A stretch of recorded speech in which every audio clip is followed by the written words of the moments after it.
자, 오늘 에코티 할 거고요. 거기 북3네요. 북3. 3 보시면 되고,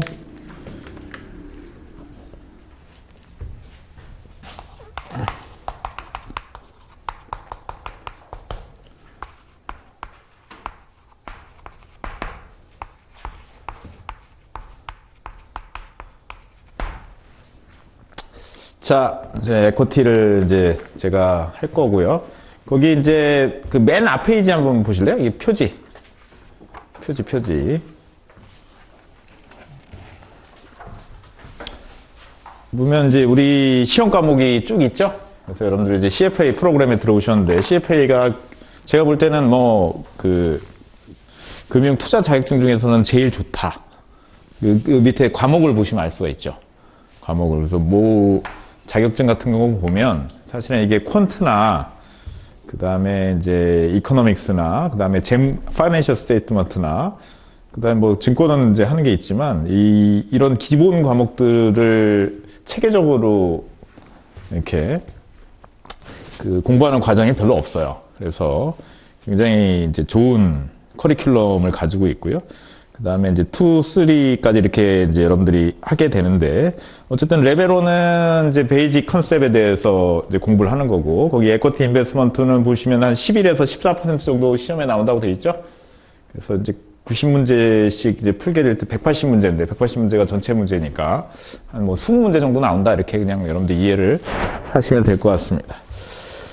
그 다음에 이게 처음 하시는지 어떤지 모르겠는데, 지금 이번부터 아마 커리큘럼 조금 바뀌었어요. 에쿼티가. 제가 볼 때는 굉장히 잘 바뀌긴 했어요. 기존 게 체계가 없었는데. 그래서 크게 이제 세 가지로 되어 있거든요. 첫 번째가 이제 에쿼티 오버뷰입니다. 그래서 이제 주식이 뭐냐. 주식의 이제 기본적인 개념에 대해서 좀 배우는 거고. 그 다음에 이제 두 번째가 이 에쿼티를 어떻게 이제 분석할 거냐. 이렇게 이제 돼 있고요. 그 다음에 이제 세 번째가 시장이에요, 시장. 우리가 주식이 뭔지 알았고, 그 다음에 분석했으면 실제 투자를 해야 되잖아요. 그쵸? 그러니까 주식을 사야 될 거 아니에요. 그래서 주식 시장하고, 그 다음에 이제 매매, 그 다음에 이제 주식 시장, 그러니까 인덱스. 그 다음에 이런 것들, 그런 것들에 대해서 이제 크게 이제 배우게 될 텐데, 기존에 보면은 이 어널리시스라고 하는 부분이, 기존에 이제 우리가 탑다운 어널리시스라고 하거든요. 그래서 탑다운이라고 해서 보통은 이제 뭐 주식 분석하라고 하면 이제 경제 분석하고, 그 다음에 이제 산업 분석하고, 기업 분석하고, 밸류에이션 이렇게. 기존에 이렇게 돼 있었어요. 그래서 경제는 뭐 이코노믹스가 따로 있으니까, 그럼 거기서 이제 배우는 거고, 산업, 기업, 밸류에이션에서 이 기업 분석의 핵심은 사실은 재무제표에 있거든요. 재무제표에 있습니다. 그래서 FS 분석이 있고, 그 다음에 난 FS 분석이 있어요. 이게 이제 기업의 뭐 컴패러티브 스트래티지, 그러니까 경쟁력 분석 뭐 이런 것들, 그러니까 숫자로 분석할 수 없는 것들, 그런 것들에 대한 얘기인데, 이건 이제 FS 과목에서 배우니까 얘에 대해서 배우는 겁니다. 그래서 산업 분석, 그 다음에 그 난 FS 분석, 그 다음에 밸류에이션 이렇게 이제 구성이 되어 있고요. 이 과정이 기존에는 아예 이렇게 되어 있었는데 지금 이 산업 분석 내용이 좀 바뀌었어요. 산업 분석 내용이 바뀌어서 이 부분이 좀 체계적으로 바뀌었더라고요. 기존에는 좀 너무 중구난방이라서 제가 이제 강의하면서도 그냥 시험 문제 몇 개 정도 찍어주는 형태로 진행이 됐는데 제가 볼 때는 좀 체계적으로 바뀐 것 같아요. 결국 이제 밸류에이션을 하려면 뭐 A 기업이 있다라고 하면 그 기업의 현재를 분석을 하고, 그 다음에 결국은 밸류에이션 하려면 그 기업의 미래 그 현금 흐름을 얼마 창출할지를 예측을 해야 되거든요. 그 예측할 때 이 산업 분석이 필요한 거예요. 그러니까 어떤 산업 환경이나 이어서 다음에 이제 매출을 얼마 창출할 수가 있냐, 미래에. 그런 것들을 이제 분석해서 Future Financial Statement, 그러니까 미래 재무제표를 만든 다음에 거기에서 이제 나오는 캐시플로우를 가지고 이제 밸류에이션을 계산을 하는 그런 형태로 하고 보시면 됩니다.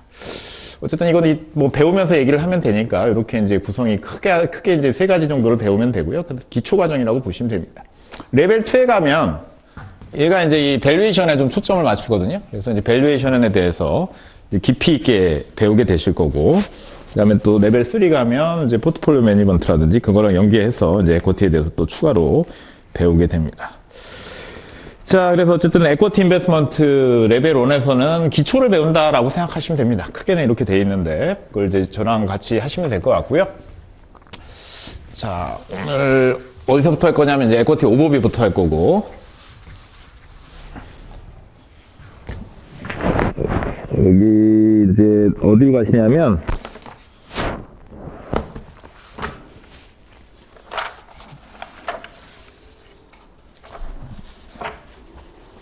페이지 어디로 가시냐면 309페이지로 가보면 되겠어요. 309페이지.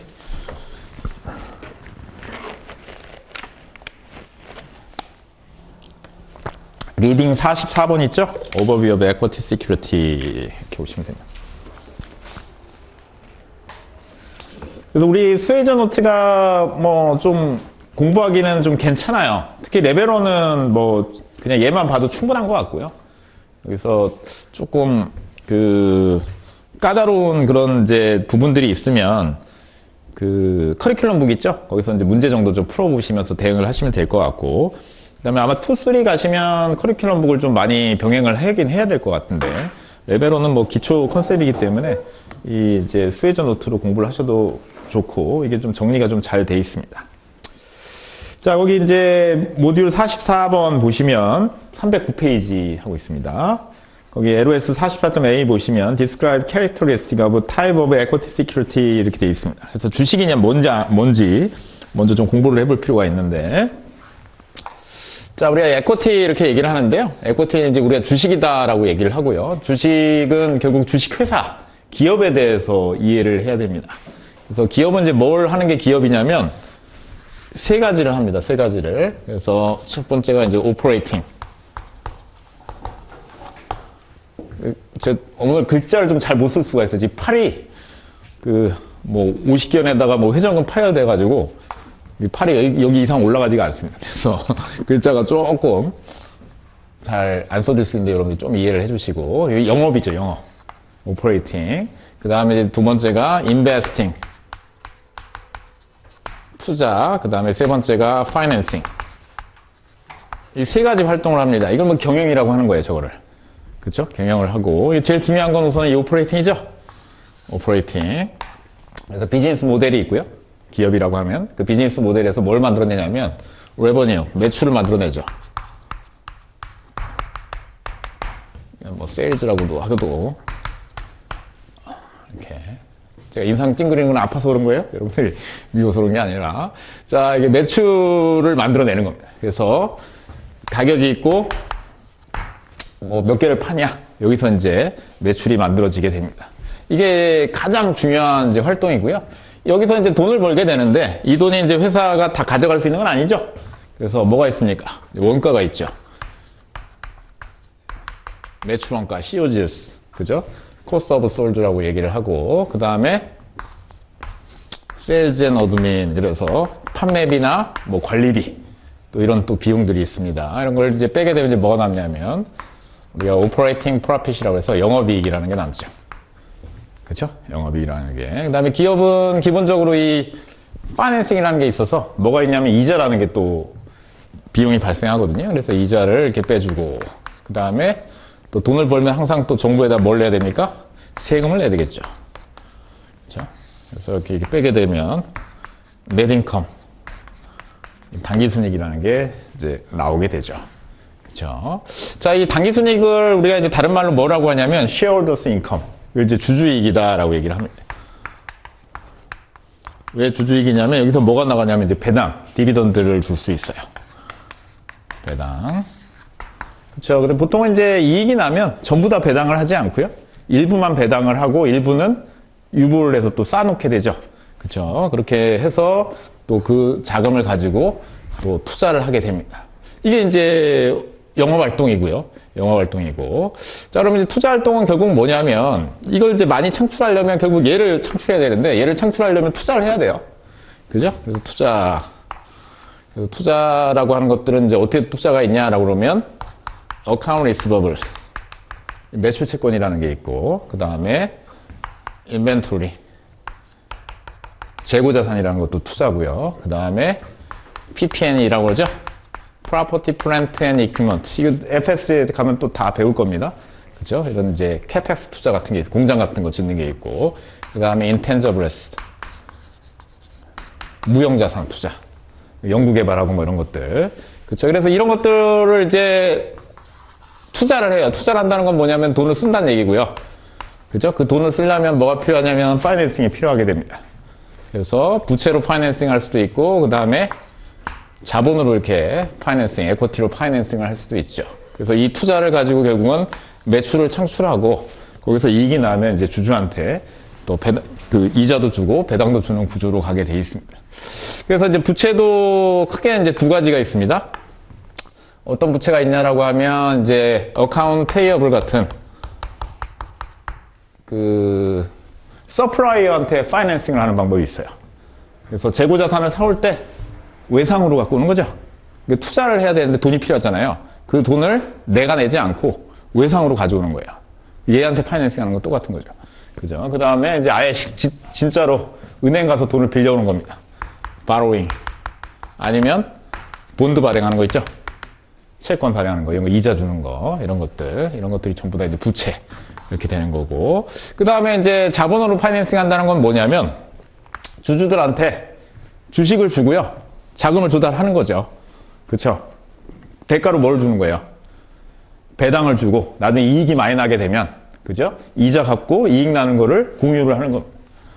그래서, 자, 그래서 이게 이 주주한테 이제 파이낸싱 하면 뭐라고 하냐. 직접 paid in capital. 주주가 직접 주식을 받고 회사에다가 돈을 쏘게 되면, 증자한다고 그러죠? 이렇게 하게 되면 이걸 paid in capital이라고 하는데, 직접 주주가 이제 되는 거고요. 이것도 이제 자본 중에 하나고, 그 다음에 여기서 이익 생긴 거 있죠? 이 주주이익이라고 했는데, 여기서 이제 배당을 주고 남은 건 갖다 쌓아놓습니다. 그걸 뭐라고 해요? retained earning이라고 하죠. 이거 누구 거야, 이거? 주주 거죠. 주주 겁니다. 원래 주주이익인데 전부 다 배당하지 않고 내부에다 유보해 놓은 겁니다. 그 다음에 얘는 이것도 주주 거죠. 주주가 직접 출자한 거예요. 그죠? 나중에 이제 그만큼 지분을 주주가 가져가게 되는 겁니다. 자, 그래서 이게 이제 인베스팅이고요. 이게 이제 파이낸싱. 이게 기업 경영이죠. 그죠? 그래서 자금 조달해서 투자하고, 투자해서 매출을 만들어내고, 그래서 이익이 나오고, 이익 중에서 배당 주고, 일부를 또 여기다 재투자하고, 또 투자하고, 이 과정이 이제 기업 경영이라고 볼 수가 있습니다. 그 중에서 이제 주주는 파이낸싱 할 때 채권자가 아니라, 그러니까 지분 투자자로 이제 출자를 하는 게 이제 주주죠. 그래서 여기서 이제 우리가 이 출자를 할 때 우선주, 프리퍼드 스탁에 출자를 할 수도 있고요. 그 다음에 커먼 스탁, 보통주에 출자를 할 수도 있습니다. 차이는 뭐예요? 권리가 다른 거죠? 그래서 프리퍼드 스탁은 배당에 이제 우선권이 있는 거고요. 그 다음에 의결권이 없습니다, 보통. 그 다음에 이제 커먼 스탁은 배당은 우선주보다는 후순위지만 이제 의결권을 가지고 있고, 주총에서 보팅 라이트를 가지고 중요한 의사결정을 하게 되는 거고요. 그 다음에 우선주 배당을 이자 주고, 이자가 최우선순위. 그 다음에 우선주 배당 주고, 남는 이익이 있으면 잔여이익이라고 그러죠. 리시주얼 인컴에 대해서 전체에 대해서 권리를 가지게 됩니다. 그러니까 보통 주주는 사실은 대박이 나든지 쪽박이 나든지 둘 중에 하나죠. 그래서 이익을 많이 내면 그걸 다 가져갈 수 있는 거고, 하이 리스크, 하이 리턴입니다. 그 다음에 이익이 이자 줄 정도만 이익이 난다고 하면 채권자만 이자 주고 아예 가져갈 게 없는 거죠. 그 다음에 이자 주고도 조금 남으면 우선주 배당 주고 나면 아예 또 아예 배당 줄 돈도 없을 수도 있습니다. 그래서 하이 리스크, 하이 리턴의 어떤 성격을 갖는다라고 보시면 됩니다. 자, 그래서 이 주주, 에쿼티에 이제 출자한 사람들을 이제 주주라고 하고요. 그 주주가 이제 받는 거를 납입 자본에 대한 대가로, paid in capital에 대한 대가로 받는 게 이제 common shares, 그 다음에 우선주로 받으면 preferred stock, preferred shares 이렇게 얘기를 하는 겁니다. 여기 LOS 44.A 보시면 저희 common shares 밑줄 한번 쳐보시고요. 자, 그래서 마지막 줄에 보시면 ownership interest다 이렇게 돼 있죠. 오너십 인트레스트다. 그래서 그 소유 지분을 이제 가져간다라고 보시면 되겠습니다. 그래서 두 번째 줄에 보시면 residual claim이다라고 되어 있습니다. 잔여 이익, 그 debt holder, 그 다음에 preferred stockholder. 그래서 채권자하고 우선주가 선순위가 되고, 그 다음에 잔여 이익을 가져가는 구조가 됩니다. 그래서 이익이 많이 나면 엄청나게 주가가 오르는 거고, 이익이 안 나면 뭐 가져갈 게 없는 거죠. 결론적으로는. 자, 그 다음에 이제 청산할 때도 여기는 뭐 또 다른 자산들 이렇게 있겠죠? 회사가 이제 만약에 문 닫는다라고 하면 이 자산 팔아서 채권자 먼저 가져가고 남는 잔여 에셋을 가져가게 됩니다. 그래서 보통은 이 에코티를 다른 말로 뭐라고 하기도 하냐면 넷 에셋이라고 하기도 하죠. 자산에서 부채 빼고 남는 순자산, 이게 이제 자본의 의미를 갖기도 합니다. 자, 그래서 그렇게 보시면 되겠고요. 그 다음에 배당받을 권리가 있는데, 배당은 이자처럼 의무예요? 아니에요? 아니죠? 그렇죠. 그래서 배당은 이자처럼 의무가 아닙니다. 이렇게 보시면 되겠고요. 그리고 거기 굵은 글씨로 보면 프락시라는 표현이 있죠? 밑줄 한번 쳐보시면. 자, 이게 무슨 뜻이에요?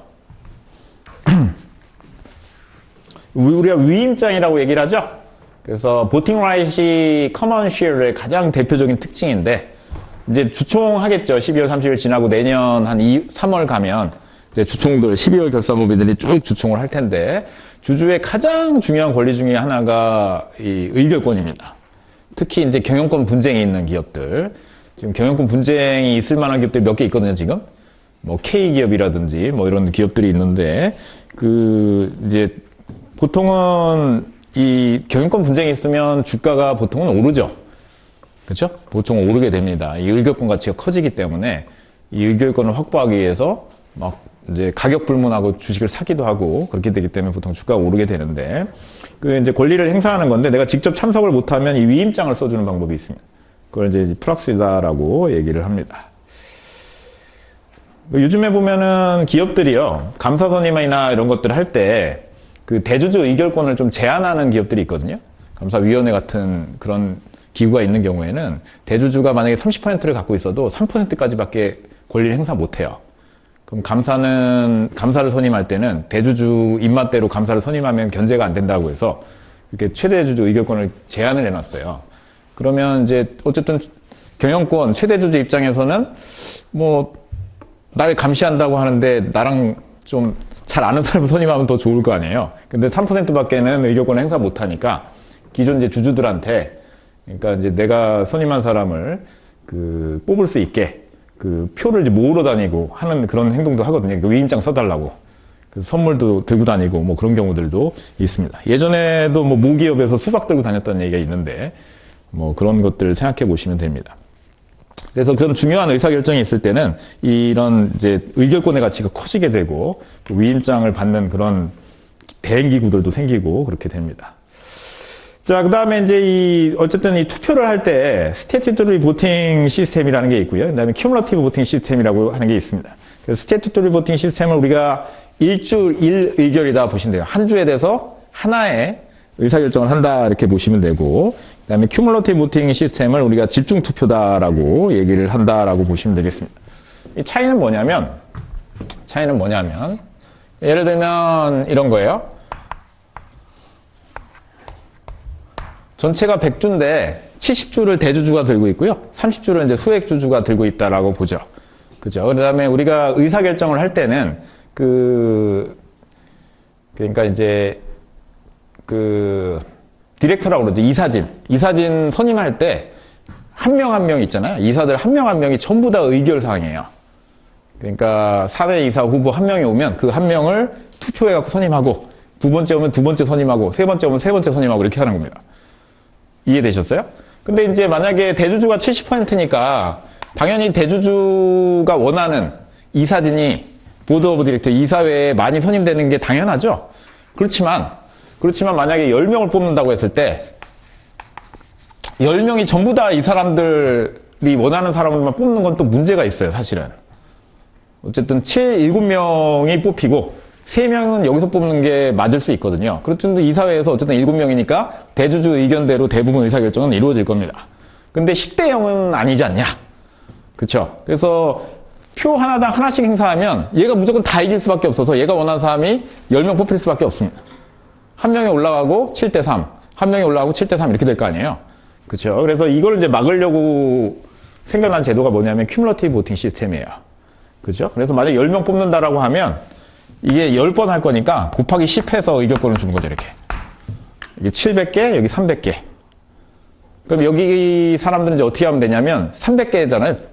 그쵸? 300개를 10명한테 나누는 게 아니라 내가 원하는 사람 3명한테 100, 100, 100씩 몰아주는 거지.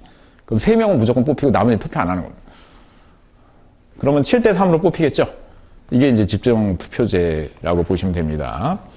자, 그래서 뭐, 원리는 뭐 그렇게 어렵지 않습니다. 그래서 거기 이제 마지막 309페이지 마지막 4줄을 보시면 뒤에 Cumulative voting makes it possible for minority shareholder. 그러니까 소액주주가 to have more proportional representation on the board. 그래서 이사회에 자기 지분율만큼 30%면 3명을 뽑을 수 있게 만들어준다. 이런 얘기죠. 집중투표를 하게 되면. 자, 한번 넘어가 보시고요. 그래서 레벨 1에서는 용어 정리도 좀 잘 해야 됩니다. 용어 물어보는 것도 나오기 때문에. 자, 그 다음에 이제 우선주. 우선주는 우리가 preferred stock, 그 다음에 preference shares 이렇게 얘기를 하죠. 우선주는 그 common stock과 debt, 부채의 중간 성격을 갖는다 이렇게 돼 있죠. 그래서 배당은 우선권이 있는데 뭐 의무는 아니고요. 어쨌든 common share보다는 이제 배당 우선권을 가진다라고 보시면 되겠습니다. 자, 그래서 preference share 같은 경우에는 그 이제 몇 가지 특징이 있는 경우가 있어요. 예를 들면 cumulative preference shares. 이걸 이제 뭐라고 하냐면 누적적 우선주라고 얘기를 하죠. 그러니까 배당은 의무라고 그랬어요? 의무가 아니라고 그랬어요? 의무가 아니죠. 그래서 이익이 나면 배당을 주고 이익이 안 나면 배당 안 주는 거예요. 그렇죠? 근데 기업은 어때요? 경영하다 보면 뭐 경기라는 게 있으니까 비즈니스 사이클이라는 게 있으니까 좋았다 나빴다 이렇게 하니까 이익이 날 때도 있고 안 날 때도 있을 거 아니에요. 그렇죠? 그러면 이자는 무조건 받는 건데 안 주면 부도나니까. 근데 배당은 그 우선주는 주가 뭐 이익 많이 난다고 더 주는 것도 아닌데 그 이익 안 났다고 안 주면 너무 억울하잖아요. 그렇죠? 그래서 나온 게 뭐냐면 cumulative preference share입니다. 그래서 배당을 못 받으면 누적했다가 이익이 났을 때 한꺼번에 받는 거죠. non-cumulative는 못 받으면 땡 이렇게 되는 겁니다. 그러니까 자본시장은 공짜가 없으니까 cumulative preference share가 non-cumulative preference share보다 훨씬 더 좋은 조건인 거죠. 그죠? 나중에 보면 이 누적적 우선주인데 계속 적자나는 애들이 있어요. 그럼 나중에 배당은 그냥 만약 이익 나면 폭탄으로 받는 경우가 있는데 근데 이제 한번 마치 간해가 좋아지기가 쉽진 않죠. 그죠? 그래서 한번 이익만 나면 대박 날 것 같은데 이익이 안 나는 그런 경우도 이제 생길 수는 있습니다. 자, 그 다음에 두 번째는 뭐냐면 participating preference share입니다. 얘는 뭐냐면 참가적 우선주라고 얘기를 하죠. 이건 뭐냐면 그 이익이 대박 났을 때 이익에 비례해 가지고 배당을 좀 추가적으로 더 받는 겁니다. 그래서 핵심 키워드는 뭐예요? 다음 줄에 extra dividend죠. 추가 배당을 받을 수 있는. 그러니까 보통은 이제 우선주가 배당률이 정해져 있거든요. 그러니까 액면이 예를 들면 $100라고 하면 파의 5%. 그럼 5달러씩 그냥 받는 거예요, 매년. 그치, 일정이 $5. 그러니까 이익이 많이 나든 적게 나든. 그죠? 근데 이익이 많이 나면 좀 뭐 추가적으로 더 비례해서 받을 수 있게 이런 게 이제 파티스페이팅이라고 보면 되고요. 우리나라의 우선주가 대부분 파티스페이팅이에요. 그러니까 그 배당을 상승시키면 대부분 우선주도 같이 상승하는 편입니다. 그래서 제가 이제 많이 이제 추천하는 것 중에 하나가 현대차 주식을 이제 사는 방법도 있는데 현대차 우선주도 괜찮다 이런 얘기죠. 그래서 현대차 주식이 현재 아마 18만 원 정도 할 겁니다. 한 주에. 근데 현대차 우선주 같은 게 우선주가 세 가지가 있긴 있는데 지금 제가 보니까 한 11만 원이 안 되거든요. 이렇게.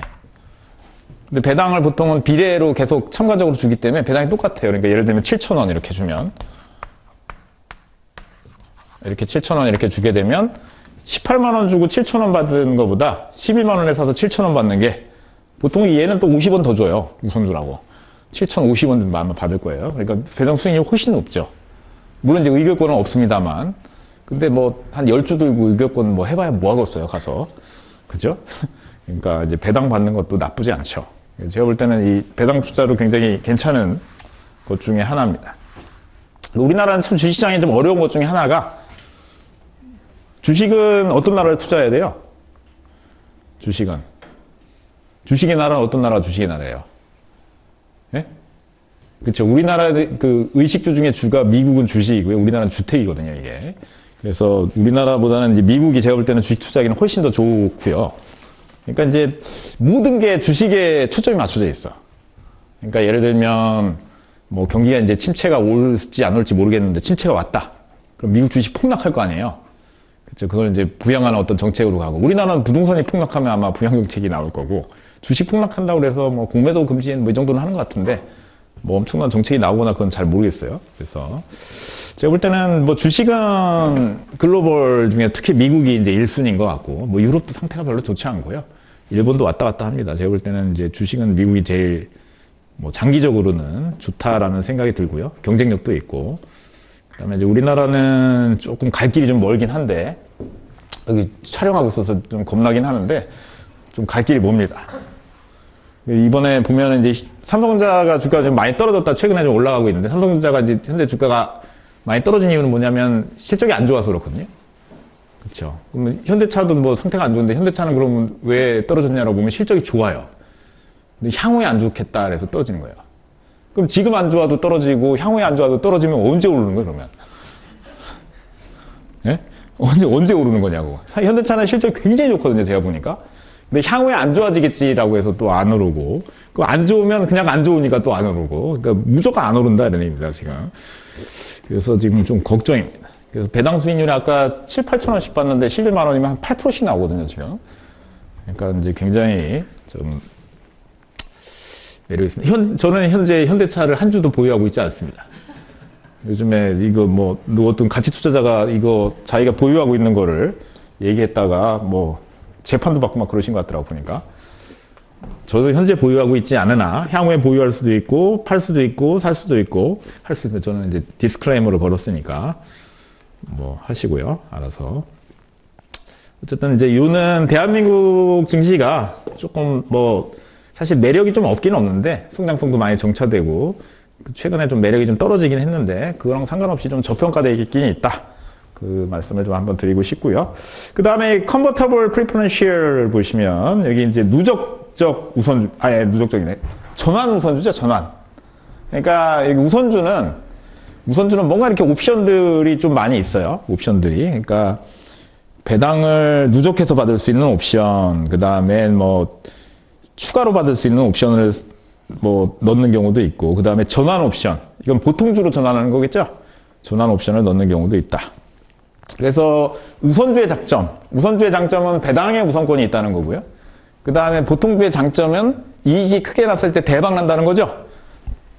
그 두 가지를 다 가져갈 수 있게 해놓은 게 뭐냐면 Convertible Preference Share죠. 평상시에는 우선주로 보통주보다 우위에 있다가 이 대박 날 것 같으면 보통주로 전환해서 엄청난 주가 상승을 같이 가져가는 거죠. 자, 그게 이제 Convertible Preference Share다라고 보시면 됩니다. 자, 이런 이제 Convertible Preference Share 같은 경우에는 전환 우선주 같은 경우에는 이게 아무 회사나 발행을 하진 않아요. 그렇죠? 이건 투자자한테 너무 좋죠. 투자자 입장에서는 보통주가 좋아요, 전환 우선주가 좋아요. 전환 우선주가 훨씬 좋죠. 그렇죠? 보통주보다 우선주보다 전환 우선주가 좋을 거 아니에요. 그렇죠? 근데 이제 누구는 안 좋냐면 기존 주주는 안 좋아. 그렇죠? 그래서 이게 주주도 내가 이미 주주인 주주가 있고요. 새로운 주주가 있고 다 이해관계가 다르거든요. 그죠? 그래서 보통은 이제 이 컨버터블 전환 우선주 같은 경우에는 기존 주주가 싫어하죠. 그렇죠? 나보다 더 좋은 거잖아요. 나 이미 주주인데. 그러니까 이 전환 우선주는 그 정상적인 회사에서는 그렇게 쉽게 발행이 되지 않습니다. 그 삼성전자 전환 우선주 발행했다는 얘기 들어보신 적도 없을 겁니다, 아마. 그렇죠? 그래서 보통 어떤 회사들이 합니까? 이렇게 죽나 저렇게 죽나 똑같은 경우에 기존 주주 입장에서 어차피 지금 망하면 그쵸 회사 망했다 어떻게 됩니까? 채권자가 선순위이기 때문에 이거 그냥 다 지워지는 거예요 이거. 그쵸? 그럼 자금 조달을 반드시 해야 한 번 더 기회가 있을 수 있다 이런 거죠. 그런 경우에 이제 그럼 자금 조달을 증자를 했더니 아무도 투자 안 해. 근데 전환 우선주로 해줘 더 좋은 조건을 해줬더니 투자해 주겠대. 그런 경우는 어떻게 해야 됩니까? 받아야죠. 그렇죠. 그래서 보통은 이제 벤처 캐피탈이나 뭐 재무적으로 조금 어려움이 있는 기업들, 그런 기업들이 이제 원활한 자금 조달을 위해서 하는 경우가 많죠. 자, 그런 얘기가 이제 마지막 세 줄에 나와 있습니다. 한번 읽어보시면 되겠고요. 그 다음에 LOS 44.B 보시면 difference in voting right and ownership characteristics among different equity class. 그래서 주식도 클래스가 있는 경우가 있다. 그래서 equity A, B 이런 식으로. 우리나라는 클래스가 있어요, 없어요? 우리나라는 보통주, 우선주 정도밖에 없고요. 우선주 중에서 아까 그 현대차 같은 경우 우선주가 3개나 있다고 했죠? 우선주, 뭐 1우비, 뭐 3우비, 뭐 이렇게 해가지고 3개씩이 있는 경우가 있는데 그런 게 이제 클래스라고 보면 되고요. 이 클래스, 에코티 클래스의 대표적인 게 이제 미국에는 좀 많습니다. 그 유명한 버크셔 해서웨이 보면 클래스 A가 몇 억씩 하죠? 5억인가 6억 할 거래요, 아마 한 주에. 네, 우리나라 강남 아파트는 참 5억이 아니구나. 서울 아파트 평균 가격 정도 한 주가 하는 건데, 보니까 이제 클래스 B는 그거보다는 훨씬 가격이 낮아요. 최근에 이제 가격을 안 봐서 모르겠는데, 그냥 몇십만 원 정도 수준입니다. 그래서 왜 그렇게 가격이 차이가 나냐라고 하면, 갖고 있는 권리가 다르죠. 그죠? 라이트 다릅니다. 그래서 의결권이 한 200배 정도 차이 날 겁니다. 그래서 그런 식으로 이제 주어진 권리가 다르고, 클래스로 이제 분류해서 발행을 할 수도 있다. 그 정도만 뭐 이해를 하시면 될 것 같습니다.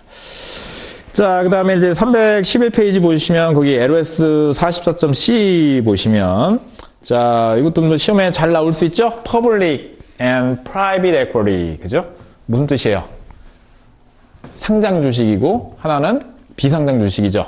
우리가 equity investment라고 표현을 하면 아무 조건을 달지 않고 equity investment가 의미하는 건 뭐냐면 public equity입니다. 상장 주식.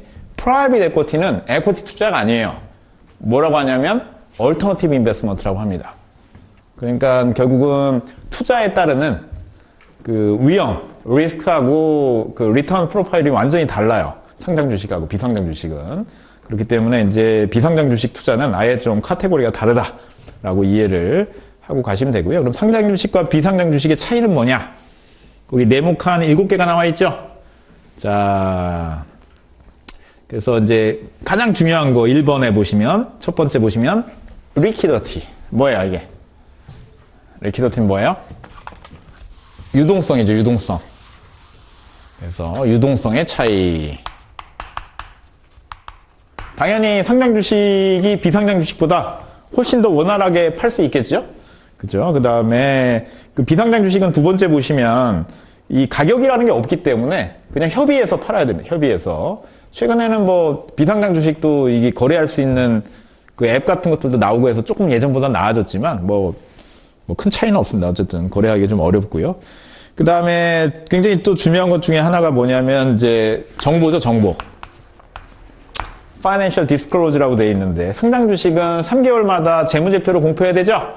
그 다음에 중요사항이 있으면 전부 다 Disclosure, 공시를 해야 됩니다. 공시 안 하면 뭐 불성실 공시법인으로 뭐 벌점도 먹고 뭐 이제 페널티도 내고 막 이렇게 되는데, 근데 비상장 주식은 그런 제한이 없죠. 그렇죠? 그래서 조건만 맞으면, 그 조건만 충족하면 1년에 한 번씩 감사보고서 정도만 내면 되고 공시가 아예 없지요. 없습니다. 그런 이제 정보의 큰 차이가 있고요. 그 다음에 lower reporting cost. 그러다 보니까 당연히 비용이 적게 들겠죠? 비용이 적게 들고, 이게 이제 그 상장 회사는 이 IR 팀이라고 하잖아요. 그 주주들이 전화하면 전화 받아주고 이런 사람들도 있고 해야 되다 보니까 확실히 비용이 더 많이 들어가긴 합니다. 근데 우리나라는 상장해 놓고 그 궁금해갖고 전화하면 전화 받는 사람이 없는 회사도 되게 많아요. 그죠? 그래서 뭐 전화 뭐 받지도 않고 뭐 이렇게 이제 형식적으로 IR을 운영하는 경우가 많은데, 제가 볼 땐 그런 경우에 굉장한 페널티를 줘야 돼요, 사실은. 그건 좀 잘못된 거다 이런 생각이 듭니다. 자, 그 다음에 이제 굉장히 중요한 것 중에 하나죠. 그 다음에 거기 corporate governance 이렇게 됐습니다. governance. 뭐 우리나라 말로는 뭐 기업 지배구조다라고 표현하기도 하고, 지배구조라는 말이 마음에 안 든다고 그래서 그냥 거버넌스라고 표현하기도 하는데, 이게 이제 코퍼레이트 거버넌스, 그러니까 뭐 의사결정 구조라고 보시면 되겠죠. 그래서 아무래도 비상장 회사는 의사결정이 이사회나 이런 걸 통해서 투명하게 이루어지겠어요? 아니면 자기 마음대로 이루어지겠어요? 자기 마음대로 이루어지죠. 그죠? 제가 뭐 농담처럼 저희 와이프가 이제 직장 그만뒀습니다만 예전에 다니던 회사를 맨날 그 뭐라고 하는데, 제가 볼 때는 정말 그 사기업은 자기 마음대로 해요. 그렇죠. 실적이 좋아도 보너스가 안 나오는데 그 김연아 선수가 밴쿠버 올림픽에서 금메달 땄을 때 사장님이 흥분해가지고 보너스를 주더라고 보니까. 그렇죠. 그런 식으로 운영된다니까. 네. 그러니까 이게 이제 뭐 그 이제 작은 왕국인 거죠. 대표에서 자기 마음대로 하고, 그 다음에 뭐 그 특정 종교를 거기 뭐 믿고 있던 대표님이, 그러니까 이제 신입사원한테 그 종교랑 관련된 대학을 강력하게 이제 추천해서, 그렇죠. 강력하게 추천하면 가야 돼요, 말아야 돼요. 회사를 계속 다닐 건지 말 건지 고민하게 만드는 그런 이제 별게 다 있는 그런 이제 상황이 됩니다. 이제 상장회사는 뭐 그런 식으로 이루어지기는 굉장히 어렵고요. 근데 작은 상장회사들은 큰 차이는 없는데, 어쨌든 이제 뭐 상장회사들은 그렇게 이제 하기는 굉장히 어렵습니다. 자, 근데 이게 사실은 근데 또 장점이 되기도 해요. 그러니까 만약에 기업 경영자가, 오너가 굉장한 이제 리더십과 강력한 이제 목표의식이 있게 되면, 상장회사는 이게 중간중간에 주가 때문에 주가가 떨어지거나 이렇게 되면 뭐 민원도 들어오고 막 이렇게 하기 때문에 굉장히 장기 결정을 하기가 어려운데, 비상장회사는 그런 데 영향을 안 받잖아요. 어차피 내 거고. 그렇죠? 그러니까 장기적 의사결정을 하기는 좀 좋은 장점도 있긴 있습니다. 제가 볼 땐 유일한 장점인 것 같아요, 이게. 그 6번째, 7번째가 두 개가 장점인데, 7번째도 장점은 장점이죠. 어쨌든 long term prospect, 그래서 장기적인 계획을 세울 수 있다는 게 굉장히 큰 장점이고요. 그 다음에 두 번째 장점은 이제 비상장 회사가 이런 단점들 때문에 뭐 가격이 좀 낮은데, 상장하면 보통 가격이 많이 오르죠, IPO하면. 그래서 이제 그런 것들이 이제 두 가지가 장점이라고 보시면 되고, 대부분은 다 약점이다라고 보시면 됩니다. 자, 그러면 이제 비상장 투자는 뭐가 있냐? 벤처 캐피탈 투자가 있고요. 그 다음에 레버리지 바이아웃이 있고, 그 다음에 매니지먼트 바이아웃이 있고, 그 다음에 파이프라는 게 있는데, 이게 다 얼터너티브 시간에 배울 거니까 그때 이제 한번 참고를 해보시면 됩니다. 자, 문제 한번 풀어볼게요. 거기 312페이지. 자, 1번. Advantage of participating preference share. participating의 핵심 키워드는 뭐예요? extra dividend죠. 그죠? 추가 배당이 가능하냐? B번 찍으시면 되겠고요. 그 다음에 2번. 자, cumulative share voting. 뭐예요? minority shared with proportional representation on the board. 그래서 소액주주가 자기 지분율만큼 이사회의 멤버를 선임할 수가 있게 되겠죠. 네, 2번 찍으시면 되겠고. 3번. 퍼블릭 에쿼티. 퍼블릭 에쿼티랑 비교를 해서 프라이빗 에쿼티의 특징이 리스트라이클이니까 아닌 거네. 그렇죠. 아닌 거. 이게 사실 이게 컴퓨터 시험으로 바뀌어가지고, 예전에 페이퍼로 시험으로 볼 때는 이게 리스트라이클이냐 모스트라이클이냐 밑줄 한번 쫙 긋고 실수를 안 할 수 있게 이렇게 되는데, 이 컴퓨터로 바뀌어서 이런 걸 좀 주의를 하셔야 됩니다. 자, 리스트라이클리를 체크를 못하면 A번 그냥 찍고 넘어갈 수도 있죠. 그냥 그렇게.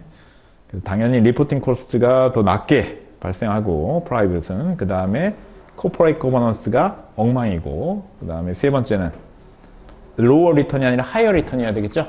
프라이빗, 프라이빗 에쿼티의 특징은 하이어 리턴이 되니까 C번이 정답이다라고 보시면 되겠습니다. 자, 이렇게 해가지고 이제 기초 중에 기초를 마무리를 하도록 하고,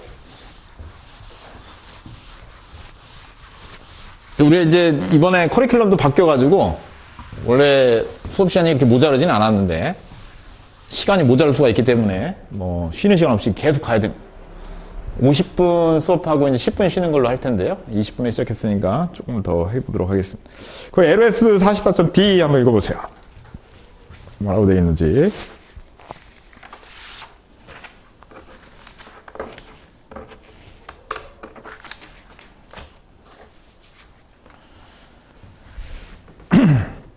자, D 읽어보면 non-domestic equity. non-domestic equity가 뭡니까? 국내 주식이 아닌 거죠? 그러니까 뭐예요? 해외 주식이네, 해외 주식. Foreign equity 투자를.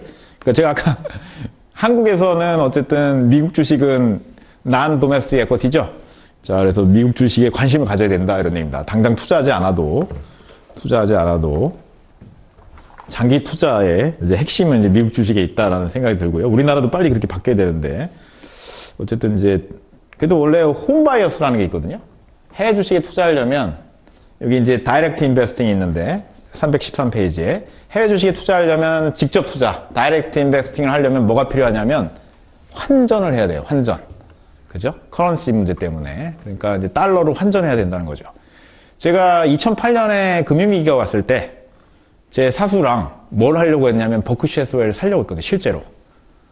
한 1억 2천만 원 정도 하고 있다가 그 금융위기가 와가지고 그때 한 7천만 원 정도까지 떨어졌어요. 이게 실제 7천만 원은 아니고, 그러니까 그 이제 달러 기준으로, 그러니까 뭐 예를 들면 뭐 그 12만 달러였던 게 예를 들면 7만 달러로 떨어졌던지 그런 거죠.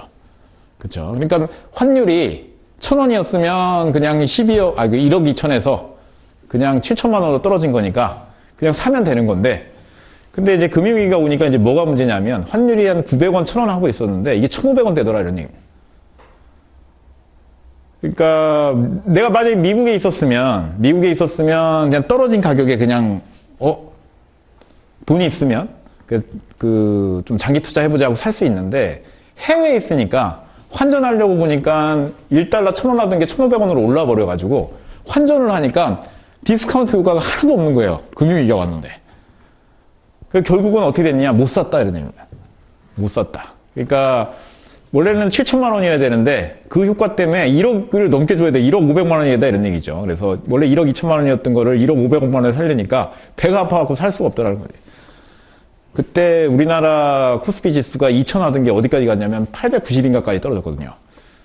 차라리 그냥 뭐 삼성전자 사고 말지 꿈에 그리던 벙커시에서 살 수가 없더라는 거지. 그러니까 이제 직접 투자하게 되면 가장 큰 문제 중에 하나가 foreign currency, 환율이 문제입니다. 환율. 특히 우리나라 같은 경우에는 이제 환율 변동성이 크다 보니까 그런 게 좀 문제고요. 그 다음에 이제 우리가 CFA 공부할 때 여러분들이 시험 보는 사람들이니까 주의해야 될 것 중에 하나는 뭐냐면 이 커리큘럼은 영국하고 미국 중심으로 쓰여 있다는 걸 잊으면 안 돼요. 이해되셨어요? 그래서 도메스틱 에쿼티가 미국 시장이고요. 그 다음에 그 foreign equity가 한국이에요, 예를 들면. 그럼 어떻게 됩니까? 미국은 전 세계에서 가장 유동성이 좋고, 그 다음에 뭐 시스템이나 이런 정비가 잘 돼 있다라고 볼 수 있겠죠. 그러다 보니까 이제 두 번째처럼 foreign stock exchange may be illiquidity 이렇게 표현하는 겁니다. 그러니까 미국 시장 중심으로 보니까 해외 시장은 다 illiquidity 거 아니에요. 그 다음에 이제 세 번째 보시면 reporting requirement less strict. 그러니까 미국 시장은 뭔가 엄격하고 잘 돼 있는데 해외는 잘 못 믿겠다, 이런 얘기죠. 그렇죠. 그런 것도 고려해야 된다, 이런 얘기고. 그 다음에 네 번째 보시면 뭐 regulation 이런 것들. 그러니까 우리나라는 상한가라는 게 있죠. 얼마 전에 영풍재질이라는 회사가 우리나라 신기록을 세웠습니다. 7번 연속 하한가. 그렇죠. 그래서 이게 예전에 루브라는 회사가 13번인가 한번 하한가 친 적이 있는데, 그때는 하한가의 하단이 15%인가 그랬는데 지금은 30%, 상하한가 30%죠? 30%에서 7번 연속 하한가 친다는 건 대단한 거죠. 5만 원 하던 게 거래량이 어디서 터졌냐면 4,000원에서 터졌어요. 10분의 1 토막이 나서. 그게 결국 왜 생긴 거냐면 상한가 때문에 생긴 거지. 만약에 미국 시장이었으면 저는 그렇게까지 안 떨어졌을 수도 있다고 생각해요. 뭐 떨어졌을 수도 있긴 있지만 어차피 주가 조작했기 때문에. 미국 시장이면 그냥 하루에 그냥 5만 원 하던 게 그냥 만 원에 거래돼 버리면, 그러면 오히려 좀 거래가 이루어지고 할 수도 있는데, 그냥 하한가에 그냥 물량이 3천만 주씩 걸려 있으니까 사려고 마음 먹은 사람도 내일이면 더 떨어질 텐데 사겠어요, 그거를? 그러니까 이제 상한가라는 게 좀 그런 측면도 있는데, 그러니까 중요한 건 뭐냐면 그건 우리나라의 제도라는 거죠. 만약에 해외 사람이 우리나라 와서 거래를 한다라면 그런 걸 이해를 해야 돼요. 그 다음에 우리나라에서 또 미국에 투자한다라면 상한가가 없다는 걸 또 이해해야 되죠. 그렇죠. 그래서 그런 것들을 이해해야 되고, 그 다음에 우리나라는 밥을 먹고 투자합니까? 밥을 먹지 않고 투자합니까? 밥을 먹지 않는다, 이런 얘기입니다.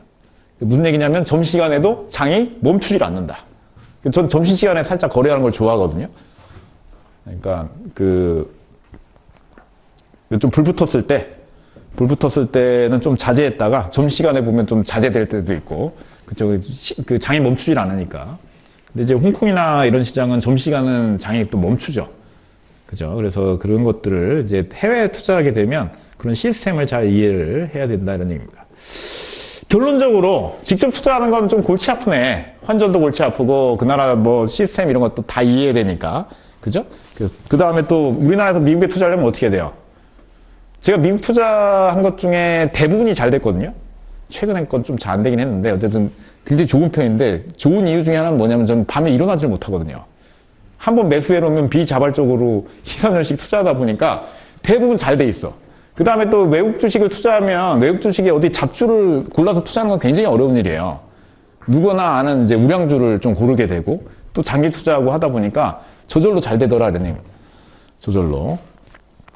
그 얘기는 이제 뭐냐면 이제 시차 이런 것까지 하기 때문에 좀 쉽지 않다는 거죠. 그렇죠? 그래서 여러 가지 어쨌든 단점이 있다. 그걸 이제 보완할 수 있는 방법은 뭐냐라고 보면 여기 보시면 디파이터럴 리시트에서 DR이라는 게 있다는 거죠. DR. 그래서 직접 투자하지 않고요. 직접 투자하지 않고 이걸 이제 그 뭐 예탁증서라고 해야 되나, 우리나라 말로 하면 이제 DR에 투자하는 방법이 있다, 이런 얘기죠.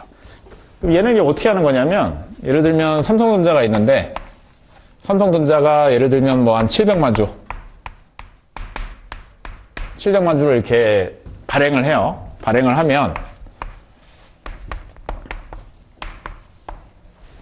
DR뱅크 이런 게 있어요. 뭐 JP모건이나 뭐 CT나 이런 데서 얘를, 이 원주를 여기다 이제 예탁을 해놓고 이거를 다시 뭐 현지 통화나 이런 걸로 다시 발행을 하는 겁니다. 그래서 700만 주를 발행을 해도 되고요. 아니면 뭐 곱하기 2에서 1400만 주를 해도 되고, 이렇게 예를 들면 뭐 1400만 주 곱하기 2에서 이런 식으로 이제 발행을 할 수도 있죠. 그리고 이거를 현지 통화, 뭐 예를 들면 뭐 달러로 할 수도 있고, 이런 식으로 이제 발행을 하는 겁니다. 그래서 얘를 이제 만약에 이 삼성전자는 한국에 상장돼 있지만 이 DR뱅크가 예를 들면 JP모건인데 얘를 만약에 미국 시장 NYS에 이렇게 상장시켜 버린다. 그죠? 그렇게 되면 이제 미국에 있는 사람들 입장에서는 우리나라 증시에서 그냥 달러로 된 걸 그냥 사다 보니까 환전할 필요도 없고, 그 다음에 밤에 일어나서 투자할 필요도 없죠. 그쵸? 그 다음에 상한가 이런 것도 없고, 그러니까 자기네 이제 시스템에 맞게 그냥 자기네 룰에 맞게 이제 거래를 할 수가 있게 되는 거죠. 이해되셨어요? 그러니까 이걸 이제 뭐라고 하냐면 DR이라고 한다, 이런 얘기입니다. 자, 그래서 DR은 크게 보면 GDR이라는 게 있고요. 그 다음에 이제 ADR이라는 게 있다, 이런 얘기죠. ADR. 둘 다 이제 달러로 발행을 하는 건데, 핵심은. GDR은 미국 외에서 달러로 발행한 거고요. ADR은 미국에서 달러로 발행한 걸 이제 ADR이라고 얘기를 합니다. 그래서 한 장 넘겨보시면, 여기 뭐, NYSE, 나스닥, 아멕스 뭐 이런 거 있죠? 미국 시장. 그래서 미국의 금융감독원을 뭐라고 그래요? SEC라고 그러죠? SEC에다가 증권신고서 제출하고, 뭐 상장하고, 이렇게 이제 하면 이제 ADR이 되는 거고요. GDR은 이제 미국 외 시장에서 뭐 런던이나 뭐 룩셈부르크나 뭐 이렇게 그 상장하는 경우를 얘기한다라고 보시면 되겠죠. 하나 궁금한 게, 여기 이제 예를 들면은 이제 투자자들이 투자를 할 텐데 이 투자자들은 요거 투자를 하게 되면 뭐 배당이는 당연히 받겠지만 의결권이 있을까? 의결권이. 원주는 여기 있는데. 그죠? 의결권이 있을까? 그게 궁금하죠? 이거 있어요, 없어요? 있어요, 없어요? 그래서 거기 이제 313페이지 보면 있도록 발행하는 경우도 있고 없도록 발행하는 경우도 있다는 얘기입니다. 있는 경우가 뭐냐면 스판서 DR이고요. 그 다음에 언스판서 DR은 사실 의결권이 거의 없는 거예요. 여기서 이제 행사해버리는 거고. 스판서 DR은 처음부터 아예 해외 발행 목적으로 저런 식으로 이제 구조를 짜는 거고요. 언스판서 DR은 이제 투자만 할 수 있게 하고 실제 의결권은 이제 부여되지 않는 경우다라고 보시면 됩니다. 자, 그러면 어쨌든 DR에 투자하게 되면 좋은 게 뭐냐면은 예를 들면 ADR이나 GDR 같은 경우에는 달러로 돼 있으니까 해외 투자자들 입장에서 삼성전자 투자할 때 환전을 안 해도 되는 거잖아요. 원화로. 원화는 환율 변동이 심한 통화 중에 하나거든요. 그쵸? 그러면은 이제 환율의 노출이 아예 안 되는 거예요? 아니면 조금이라도 되는 거예요? 환율에. 환전을 안 해도 되니까. 환율에 아예 영향을 받지 않는다. 시험에서 그런 게 시험에 나온 적 있죠. 그죠? 우리가 이제 시험 보는 요령 중에 하나죠. 그게. 전혀 영향을 받지 않는다라는 말은 뭐 그렇게 좋은 느낌은 아니죠.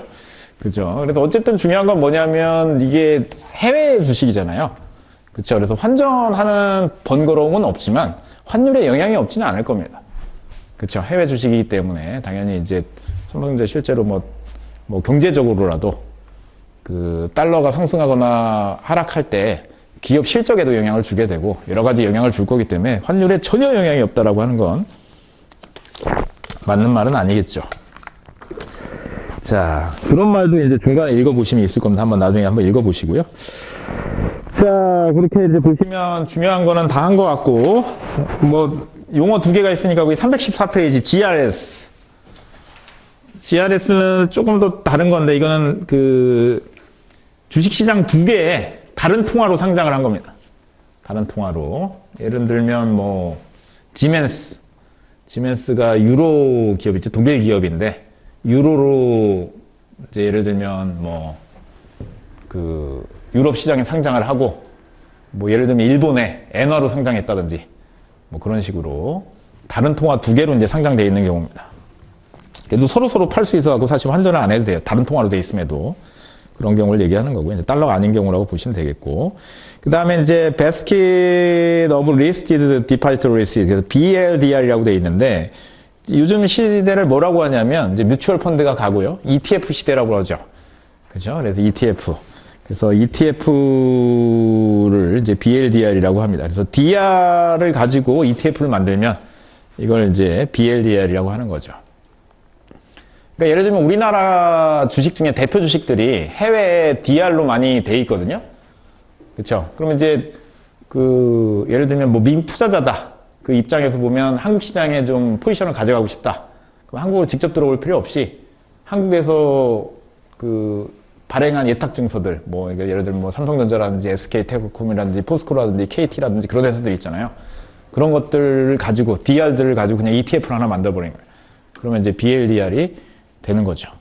거꾸로 우리나라에서 브라질에다가 투자하고 싶다라고 하면 그런 것들로 ETF를 만들 수도 있고 그런 구조다라고 보시면 됩니다.